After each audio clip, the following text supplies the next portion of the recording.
Well, hey there, church. We're in the middle of tax season, which reminds us of that statement by Ben Franklin, nothing is certain except death and taxes, right?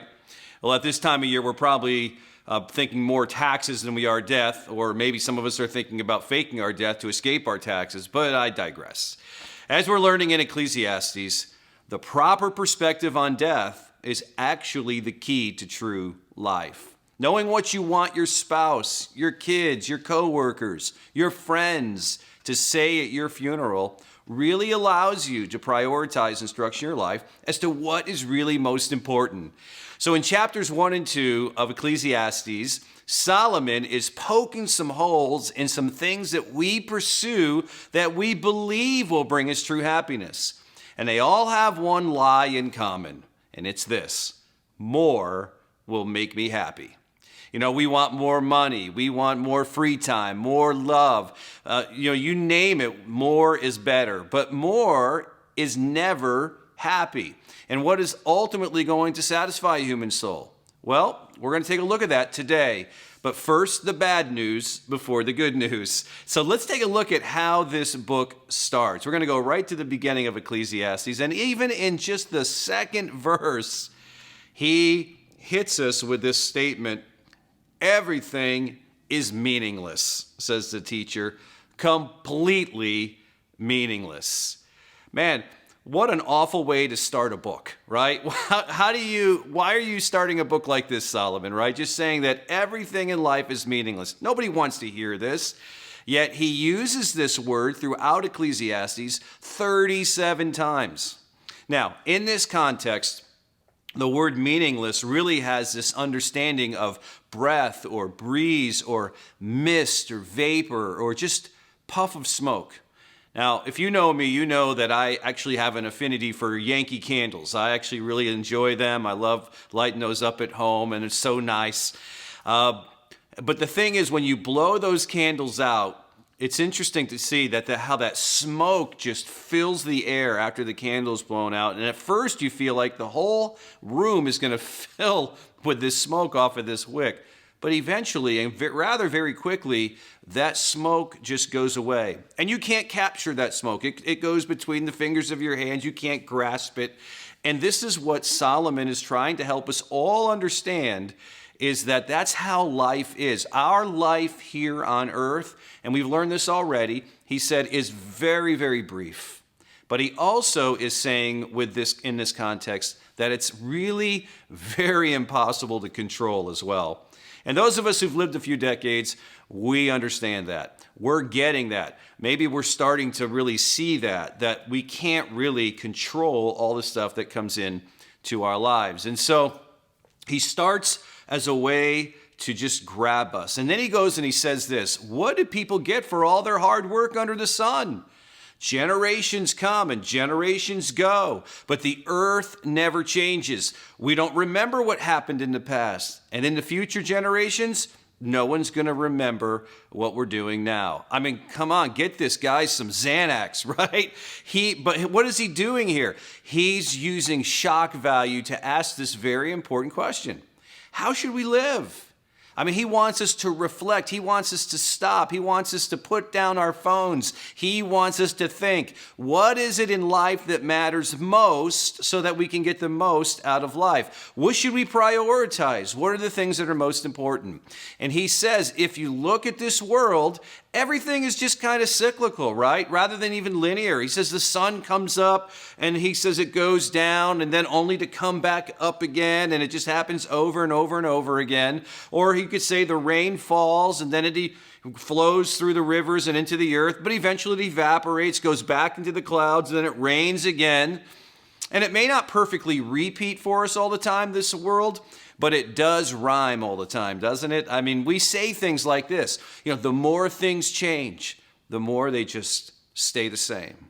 And there's just a lot of that truth to our lives. There was a friend of mine who had retired from work several years ago, and he made this very insightful statement. He goes, I was very successful at work. I did all kinds of stuff there. But he said, when it came to my retirement, I thought, man, these guys are going to miss me. They're going to miss me. All the work that I've done, all the good that I've done. And he goes, you know what I've come to find out just recently into retirement?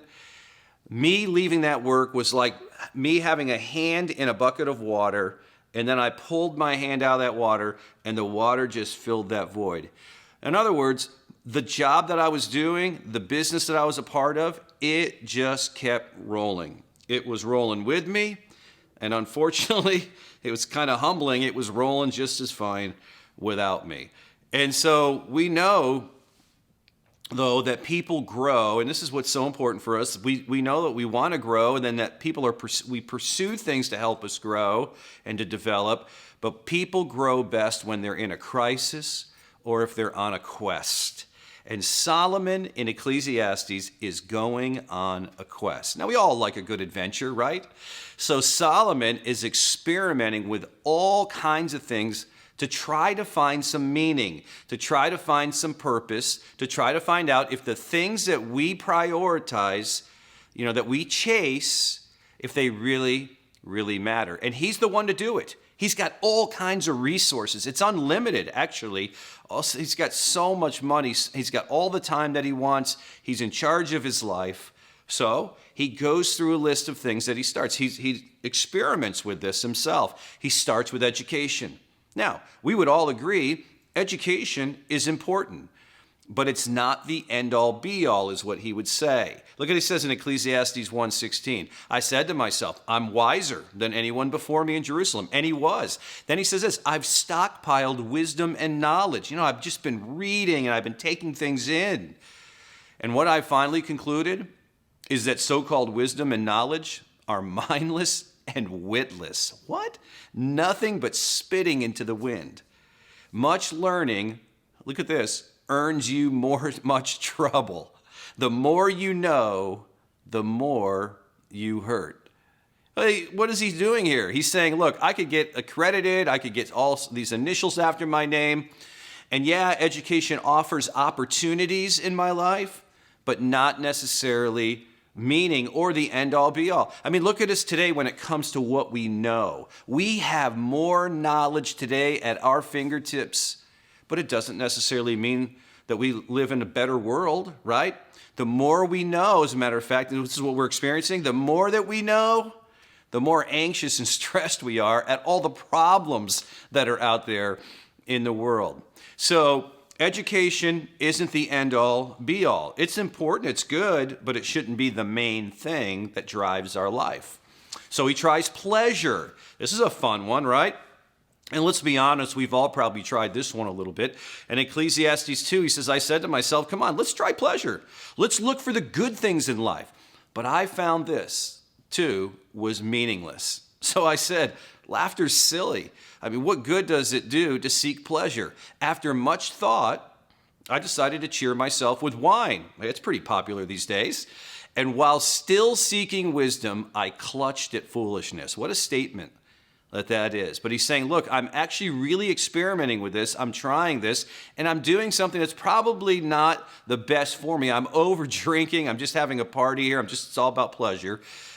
But in this way, I tried to experience the only happiness most people find during their brief life in this world, which is kind of a sad statement.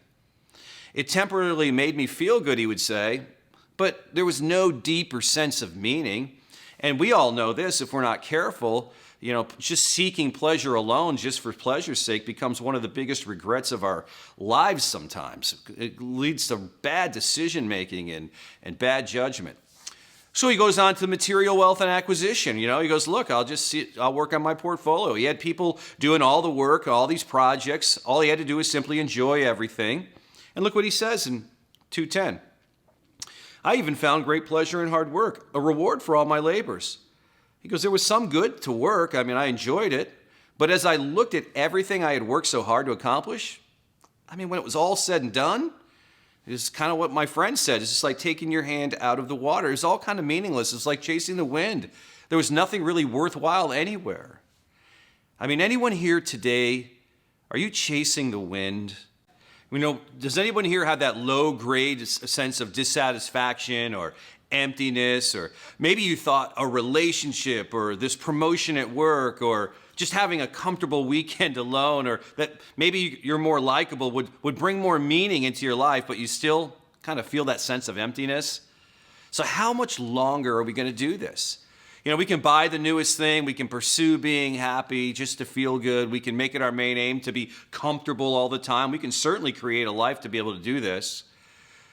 It's like what somebody once said: we've raised our standard of living, but joy and satisfaction have decreased. Or we have bigger houses and smaller families, more conveniences, but less time, more possessions, but less value. We live in a disposable society these days, don't we? We've cleaned the air, they said, but we've polluted our own souls. Maybe you can do this. Pretend that you have this dream job that you always wanted. Pretend that you're married to that perfect spouse and you have these kids, and these kids have zero problems. They're just the perfect kids. And you're living in this beautiful house, this perfect house. Nothing breaks down. There's no laundry to do. There's no to-dos on your maintenance list, no repairs for you. Just this free time living in this perfect place to do whatever you want. The question is this: would you be satisfied? Maybe. He's like, I'd like to take a shot at that. But chances are you probably wouldn't be, because these circumstances which we chase don't always provide meaning or purpose in our life. Not the main meaning and purpose in our life, at least. And we fool ourselves. We go, man, if I could just organize my schedule and really have a good schedule, or if I could just exercise more, and really get super fit, or if I could just eat right and really cut back on the sugar, I'll finally be satisfied.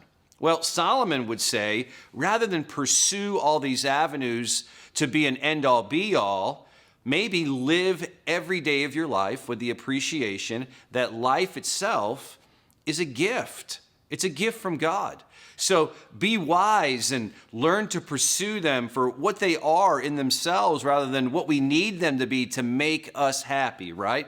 So he would maybe say something like this: every day, enjoy your coffee. Don't be obsessed by all of this, but enjoy your coffee and enjoy your food. Don't rush past your dinner or your lunch. Don't just eat on the run and with mindless thinking or lack of thinking.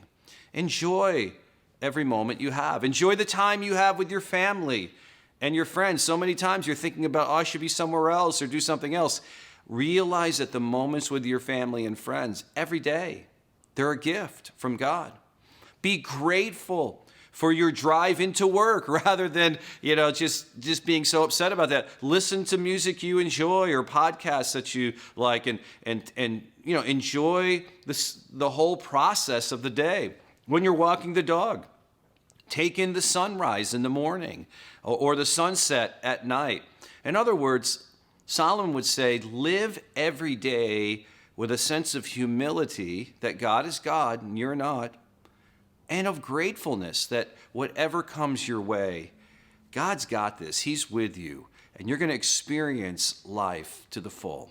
Now, certainly we want to develop and grow. But what he's saying here is make sure that your priority is to develop and grow in your relationship with God and with other people. That needs to be your biggest priority. So today, it might be a good day, or you might be watching or listening to this, and it's a bad day. It's just an awful day. But here's the truth: no matter what, God is with you, and he can bring the best out of you in all things. John the Baptist, he understood this. He experienced dramatic notoriety and what we would call today success, and then he had it all taken away. It diminished when Jesus came on the scene. And so his followers came to him, people who had followed John, and they were like, John, this Jesus guy, he's taking all the people. They were all following you and listening to you, and now our crowds are smaller, and they're all following him. Well, of course, John the Baptist knew that his purpose in life was to set the stage for Jesus. And he says something that's so insightful for us even today. And this is what Solomon was getting at way back in Ecclesiastes. And it's this: no one can receive anything unless God gives it from heaven. Now think about that statement. That takes such stress off our lives. We don't have to chase things that don't make the biggest difference in our lives.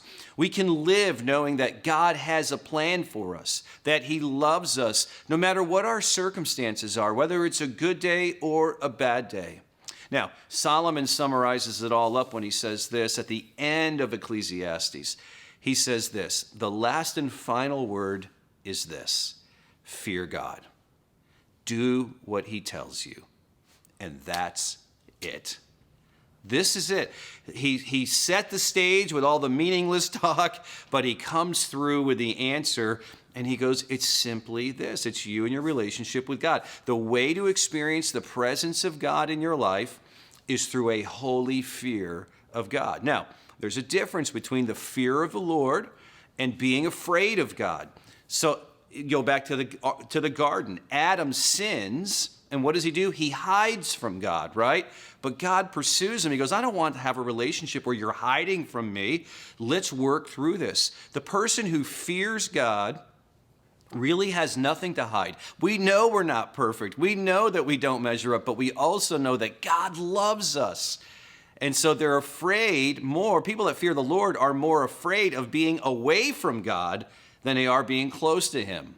And so the fear of the Lord is really the starting place of a closeness with God, because we don't want to be away from him. We don't want to venture off from him because we know he's the end all be all for our lives.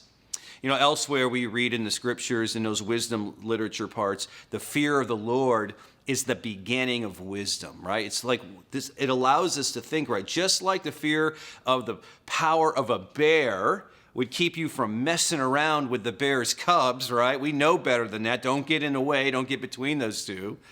And just like when we're born with only two fears, the fear of heights and the fear of loud noises, healthy fears for us, right, to keep us safe. But even, it's so funny what happens to our hearts and the sin in our lives. Even these fears can be taken to an extreme, and they can actually paralyze us. I know some people that, they're so afraid of heights that they can't even cross bridges. They can't travel. They can't do things. So here's the good news. A proper fear of the Lord eradicates all the other fears. Think about it that way. Knowing God is with us, knowing that God is for you, he loves you, allows us to face even the most difficult and confusing circumstances in our lives. God wants you to live life. He doesn't want you to live it distracted and reactionary. He wants you to live it proactively, understanding and knowing what's most important, and he wants you to live it purposefully, with grace rather than fear. Doesn't that speak to us today? Keeping the main thing the main thing. Jesus speaks into this, matter of fact, and he brings such clarity. He was asked, what is it that's most important? And the answer that he gave was this. Jesus replied, you must love the Lord your God with all of your heart and soul and all of your mind. This is the first, and this is the greatest commandment of doing what he says. And then he says this, a second commandment is equally important. Love your neighbor as yourself. In other words, love other people. Love and respect other people. People are going to be around forever. God has planted eternity in their hearts. It's the relationships that God has given to you are so important. Your relationship with God, your relationship with others. This is what following Jesus looks like. This is what's most important. This leads to a life of the least number of regrets.